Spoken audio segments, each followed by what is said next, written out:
May 18th, 1980, 9 a.m.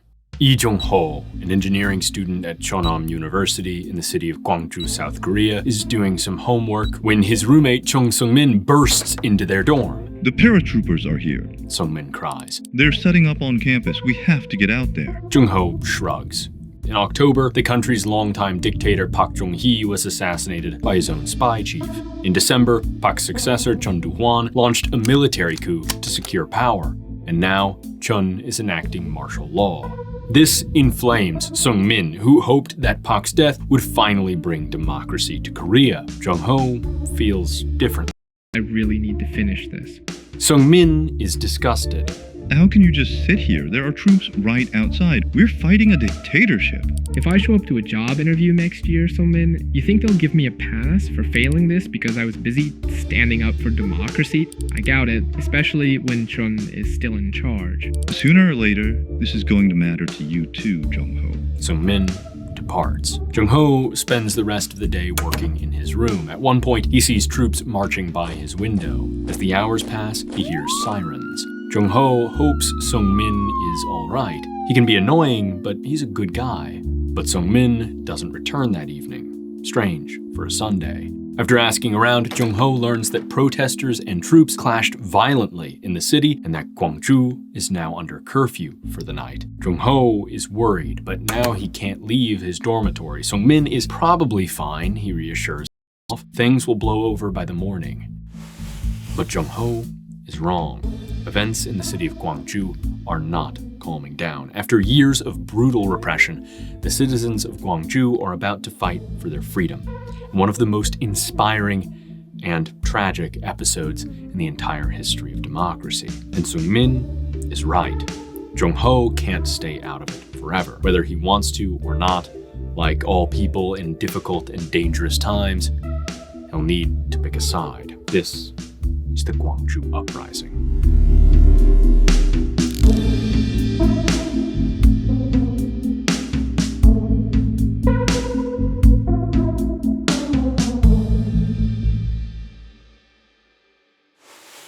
The next morning, May 19th, Jung-ho woke up in his room to find that Sung-min still hadn't returned. Worried, he ventured into the city to find his roommate. The streets outside Cheonan were unusually empty, but he heard chanting in the distance. At first, he couldn't make sense of it, but as he got closer to the center of Gwangju, it became clear. Down with Chun Doo-hwan! Down with Chun Doo-hwan! Protesters, not just students, but shopkeepers, retail employees, homemakers, filled the street, brandishing banners and chanting slogans. Facing them were paratroopers of the Korean army, armed with batons and riot shields. Packed in a tight formation, one group of soldiers rammed into the protesters, slamming down their batons. A few protesters picked up rocks and hurled them at the troops in response, but it wasn't enough to stop the soldiers from dragging bloody protesters off to the side, where they were further kicked, beaten, then cuffed and herded into military trucks. Jung-ho didn't want to stick around. He needed a sanctuary, and he knew where to go. Winding his way through alleyways and small streets as the sounds of battle faded into the background, he ducked into an apartment building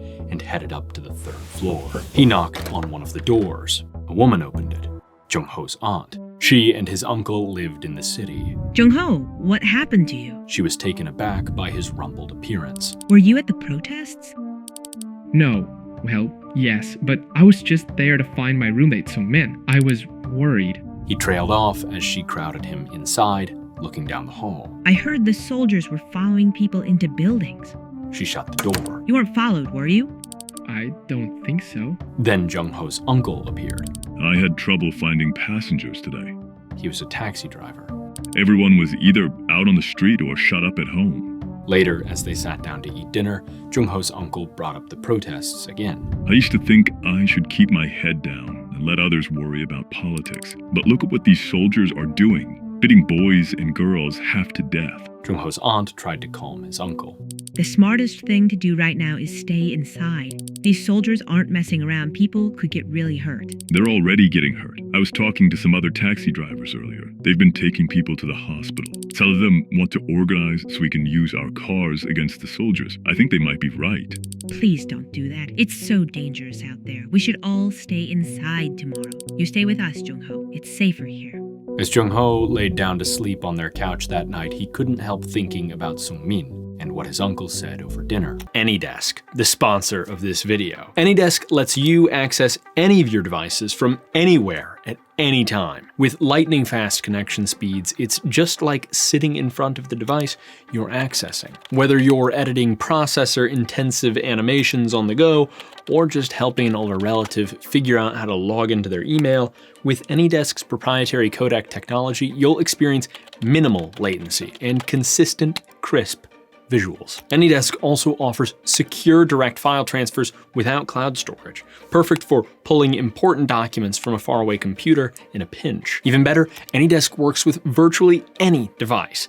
Tablets, Raspberry Pi, Apple TV, and it's compatible with all major platforms, including Windows, Mac, Linux, and iOS. Best of all, AnyDesk is free for personal use, with custom-tailored plans available for any business or enterprise. Whatever your needs are, don't hesitate.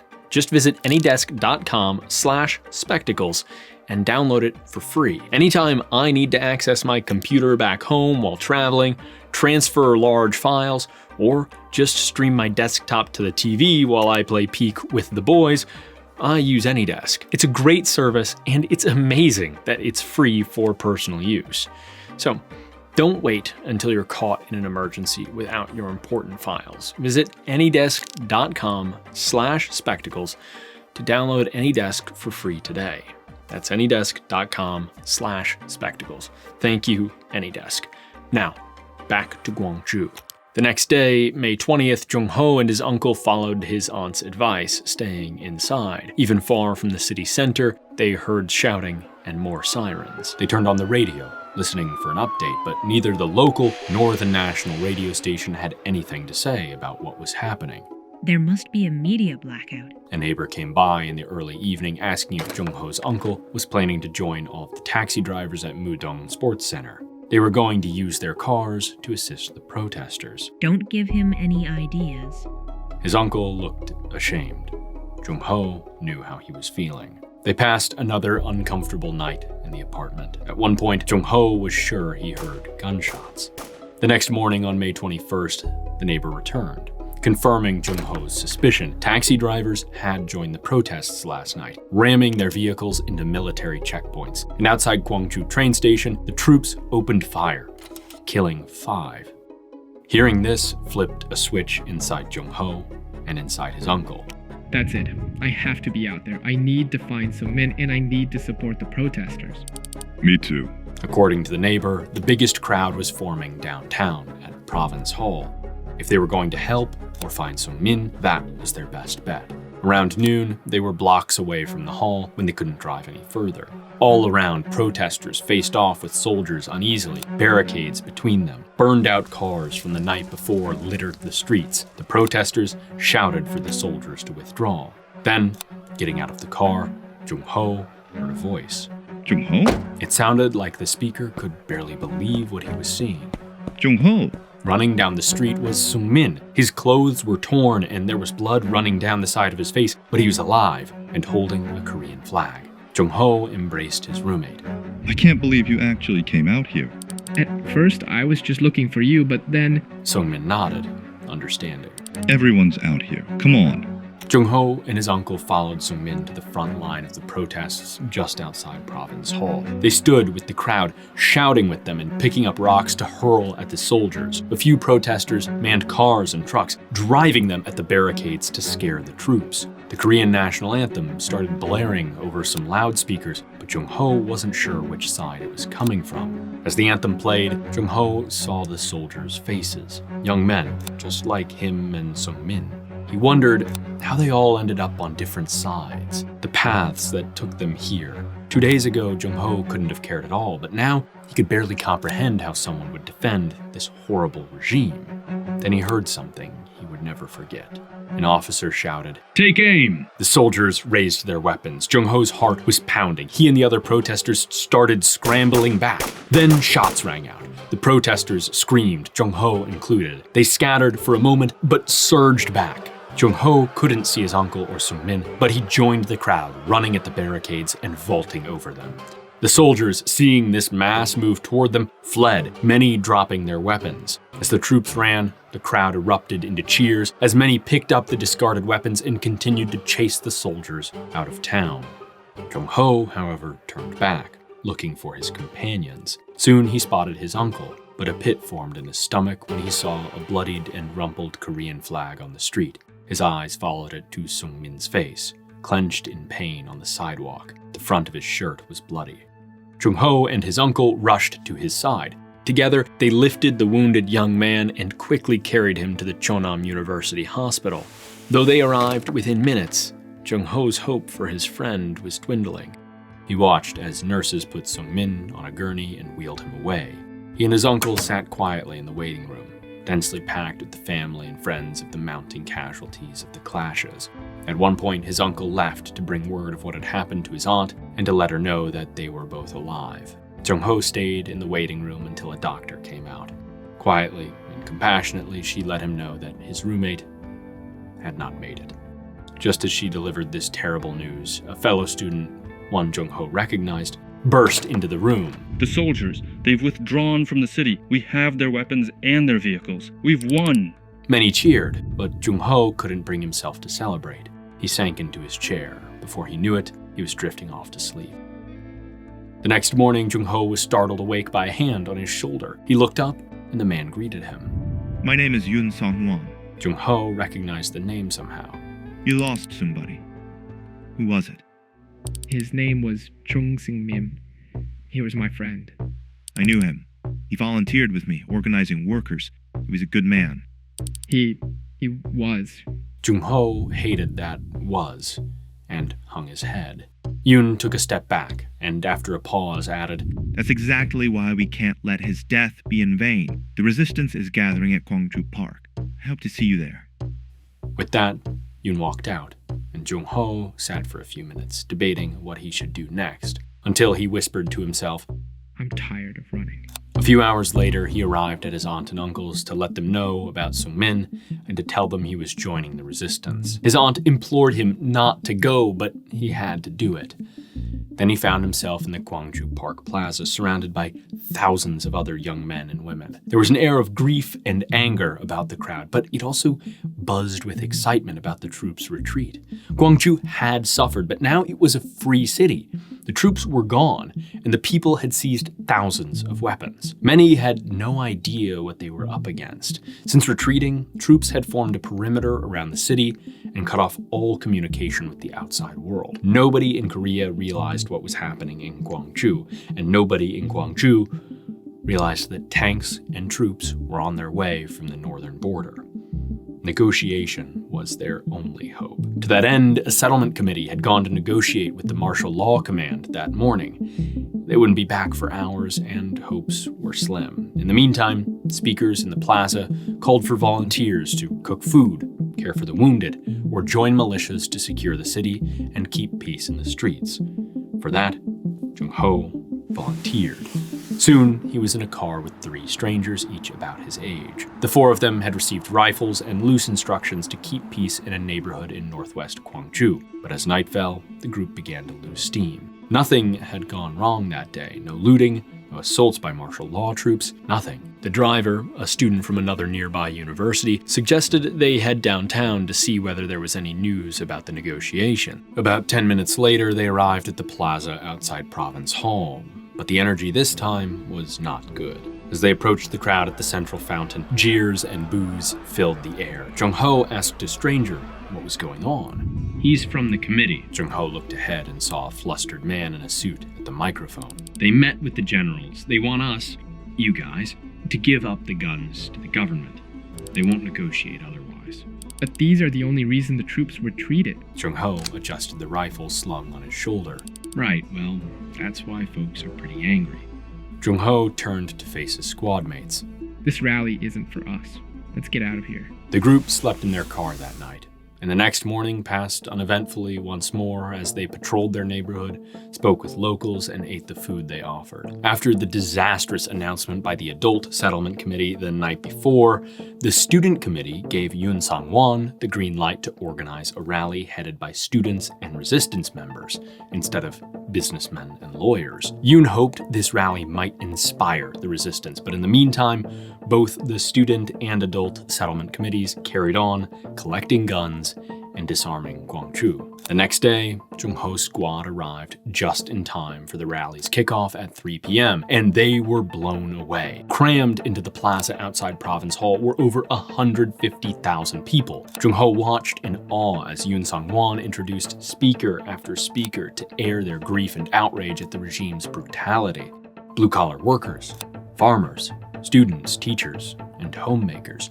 After a while, Jung-ho suddenly found himself drifting through the crowd, almost as if he was being pulled to the fountain. Yoon saw him and called out, You're Min-'s friend, right? Get up here and tell these people about his sacrifice. Yoon held out his hand and helped Jung-ho climb up on stage as he handed over the microphone. Fellow citizens, He began nervously. there's been a lot of talk about turning our weapons in. The committee have said that this is the way to diffuse the tension, to make Gwangju safe. But I asked them, what about my friend from Seung-min? He was killed, like too many others, right here. Jung-ho pointed to where he'd seen his friend fall. He was shot by soldiers who promised to keep us safe with weapons we paid for with our taxes. By now, the crowd had fallen silent. He didn't have a gun. None of us did. He paused. But they shot us. And then what did they do when we armed ourselves? They fled. And now we're just supposed to give that up? I say hell no. Jung-ho lifted his rifle in the air as the crowd erupted in applause. At that, Yoon Sang-won wrapped his arm around Jung-ho's shoulder, grabbed the microphone, and shouted, Hurrah for democracy! And the crowd shouted back, Hurrah! And then Yoon turned to Jung-ho and said, We need your help. Meet me tomorrow morning in Province Hall. I'll find you. Jung-ho nodded. Okay. Yoon needed his help because Lee Jung-ho was unusual. Over the last couple days, the settlement committees had been able to voluntarily requisition nearly 90% of all the guns in Gwangju, in part because they promised the weapons would not be turned over to the government. They only intended to centralize command, to make the resistance stronger, not weaker. However, after the rally, a schism arose when a cohort of students attempted to turn the weapons over. Yoon Sang-won and others successfully disrupted the plot, but they needed more allies to come in and run the new Uprising Council. They needed Lee Jung-ho.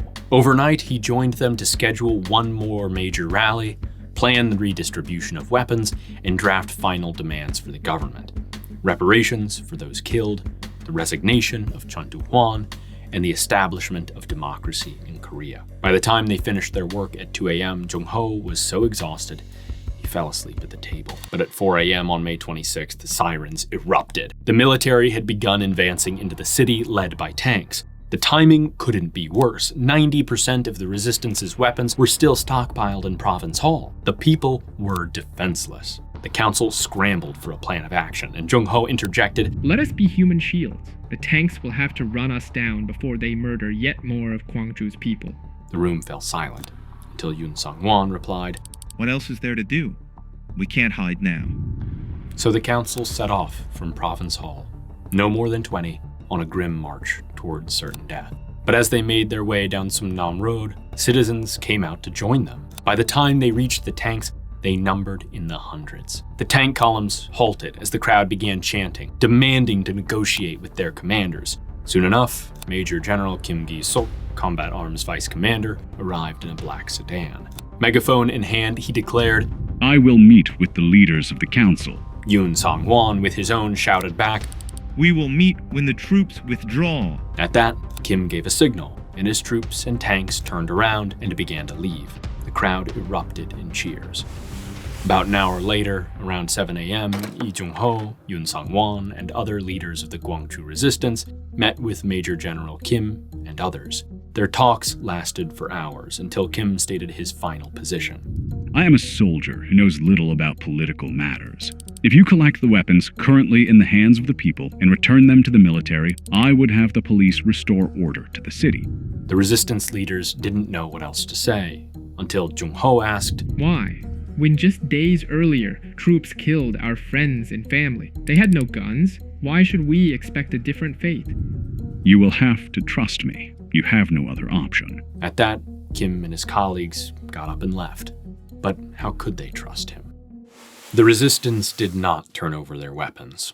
Instead, that night they gathered volunteers, distributed the guns, and took up defensive positions around the city and province hall. They didn't stand a chance. At 2 a.m. May 27th, the troops began their final advance into the city.